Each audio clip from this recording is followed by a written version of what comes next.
দর্শক যে নৌকাটি তৈরি হচ্ছে, নৌকাটি অসম্ভব সুন্দর হবে। এই নৌকাটি তৈরি করছে আমাদের রঞ্জিত দাদা। তার হাতের কাজ কিন্তু সবগুলোই ভালো হয়ে থাকে। তো দর্শক এখন আমরা একটু রঞ্জিত দাদার সাথে কথা বলবো। দাদা কি অবস্থা? ভালো আছেন? এবছর তো আপনার কোনো অবসর নাই। বন্যা কান্দে একটা প্রায় শেষ হয়তো হবে না, কিন্তু তার উপরে প্রায় 8 পরিমাণ হয়ে গেছে কাজটাও।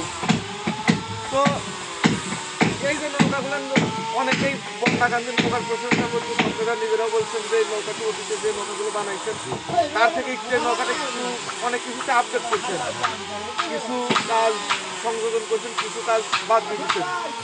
তো বন্যা কান্দার এই নৌকাটি, এই খরান যে নৌকাটি তৈরি হচ্ছে, নৌকাটির মধ্যে মানে গরমে কোনো কিছু কি আপনারা আলাদা দিচ্ছেন কিনা? গরমে ধরেন ওটার থেকে আর একটু উন্নত করার চেষ্টা ভাবনা করতেছে। কোন কোন টেকনিকে এইটা একটু আলাদা নতুনত্ব আনতেছে? এইটা টেকনিক হলো ধরেন আপনার বেল্টের পর এই নৌকা কয় ফুট দিচ্ছেন? 32 গজ।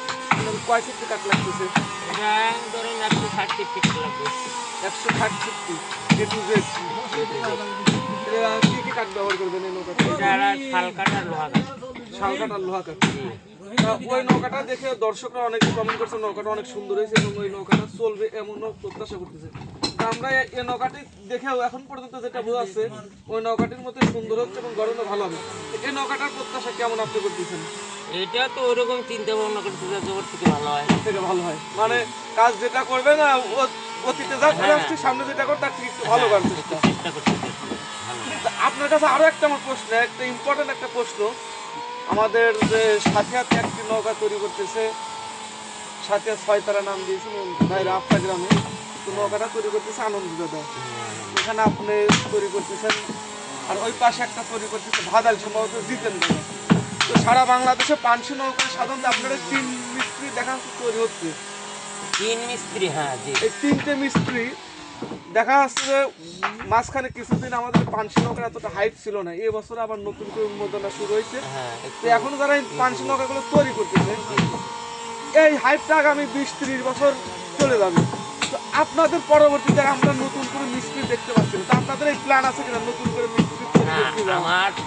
আমার কোনো এরকম থাকবে অবশ্য ওই সমান বয়সী আর কি, হয়তো কেউ হয়তো ধরেন 5 বছর আগে মরলো, কেউ 10 বছর পরে মরলো আর কি, এরকম সিস্টেমে আছে। আমাদের ছেলে মিলে এই ধরনের কোনো কাজ শিখেই নেই, কাজ শেখে। তাই এই দেখলাম আপনাদের পরবর্তীতে মানে এইটা যদি তৈরি না হয় এটা হাইপার থাকবে কিভাবে, সেই একটা প্ল্যান আপনাদের আছে আর কি নতুন মিস্ত্রি তৈরি করার জন্য? যেরকম ধরেন ছিল রঞ্জিত এবং চিকেন মিস্ত্রি, বুঝছেন? এখন ধরেন হয়তো কিছুটা ধরেন এই অন্য মিস্ত্রি ধরেন আমাদের সাথেই কাজ করতে করতে ধরেন তাদের একটু অভিজ্ঞতা এসে গেছে, হয়তো নিজেরা করে নৌকা করতে পারে। যেমন ধরেন আনন্দ ধরেন আমার সাথে কাজ করছে, আমার ভাইরা অবশ্য আমার থেকে বয়সে করো, তারপরও ধরেন ভাইদের কাজটা আমার কাছ থেকে শিখছে। হয়তো এইরকম ধরনের আরো কিছু মিস্ত্রি হওয়া উচিত। হ্যাঁ, এই ঐতিহ্যটা টিকে রাখতে অবশ্যই মিস্ত্রি দরকার, হ্যাঁ এবং আপনার মতো দক্ষ মিস্ত্রি দরকার অবশ্যই। এখন ধরেন হবে ওই কাজ করতে করতে হয়তো আমার মতো না হলো, যেমন ধরেন একটা সিজনে ধরেন যদি আমি 10টা নৌকা করি, হয়তো দেখা যায় যে দ্বিতীয় যদি 5টা করে আমি 10টা করি। এখন ধরেন হয়তো আনন্দ যেমন এই নৌকাটা ও নৌকাটা আমার ছিল আর কি, এখন পারলাম না, তাই ধরেন হয়তো তখন বললাম যে আনন্দ দিয়ে করার নৌকা গড়া তাদের নৌকা দেখবেন যে নৌকা খারাপ হলো নাকি ভালো হলে পরে তাক দিয়ে করাইবেন, আর খারাপ হলে তো করাইবেন। এরকম আর একটা নৌকা ঠিক করে দিচ্ছে, সেটা হলো ভাইমান। আনন্দ আমার ভাইরা বললো, আমি পরশু দিন গেছিলাম। আর একটা নৌকা ঠিক